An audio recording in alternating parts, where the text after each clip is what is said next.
Tumemaliza uchaguzi katika ngazi ya misikiti. Tumemaliza uchaguzi katika ngazi ya kata, na walilahi alhamdu tuko katika mchakato wa uchaguzi katika ngazi za wilaya. Na leo hii tunapozungumza hapa, mchuano unaendelea katika baadhi ya wilaya, katika nyingi ya wilaya, katika nafasi za JUAKITA na JUVIKIBA katika ngazi ya wilaya. Tunaamini mambo yanakwenda vizuri, waratibu wetu wanakwenda vizuri katika kusimamia maeneo hayo. Lakini tunatarajia pia mchakato huu wa uchaguzi katika ngazi ya wilaya utafanyika hivi karibuni. Tarehe 25 mwezi huu utafanyika uchaguzi katika ngazi ya wilaya. Lakini tutakuja kumalizia uchaguzi katika ngazi ya mkoa mnamo tarehe 16 mwezi wa 8 mwaka huu inshallah. Kwa hiyo niwaombe sana katika ngazi hizi zilizobakia, tuendelee kutoa hamasa, tuendelee kuhabarisha umma, tuendelee kuwanasihi watu kwanza washiriki katika uchaguzi, wale wanaoshiriki katika kupiga kura.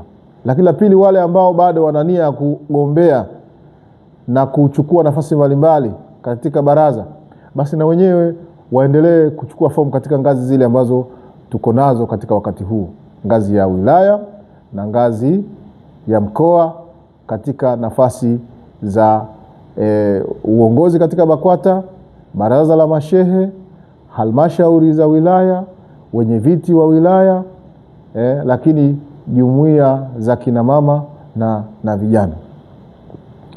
Lakini pia ni waase tupeleke habari hizi na tupeleke ujumbe huu kwa Waislamu wote na viongozi wanaosimamia uchaguzi na wale wanaoshiriki katika uchaguzi. Bado tunasisitiza matumizi na kufata kanuni zetu za uchaguzi. Kama nilivyozungumza awali, uchaguzi wa BAKWATA ni chaguzi za Kiislamu.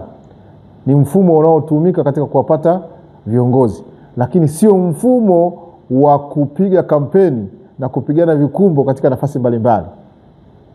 Hili tuliache, na isitokee mtu mmoja kwa sababu anatafuta uongozi basi akatokea labda kumdhuru mwenzake, kumchafua mwenzake, au kupiga kampeni ambazo hazina staha. Kiufupi, kampeni kwenye mambo haya ya dini sisi haturuhusu, ila tunajua anayetaka kugombea ili awatumikie Waislamu basi ajitokeze. Wale wanaopiga kura wakiona nafaa kwa zile sifa za ziada kuliko wenzake watamchagua. Na uongozi katika dini ni tunu ambayo Mwenyezi Mungu anamtunuku anamtakaye na humkosesha amtakaye.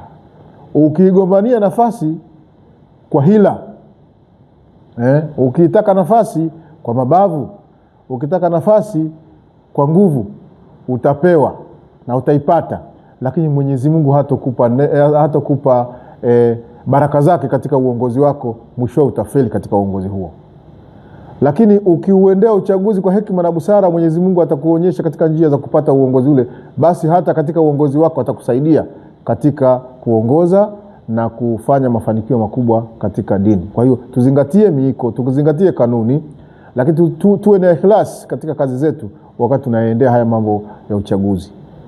Tuwatafute viongozi na tuingie katika baraza, tuazimie kwenda kuleta mabadiliko ya kimfumo, mabadiliko ya kiuongozi, mabadiliko ya kiuchumi na mabadiliko ya nyanja zote zenye maendeleo katika BAKWATA.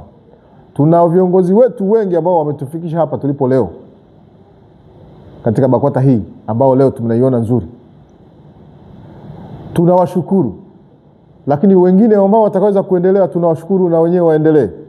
Lakini pia tunahitaji pia viongozi wengi wapya pia, wenye fikra mpya pana, viongozi wenye uthubutu, viongozi wenye maono mazito ya kuipeleka BAKWATA mbele.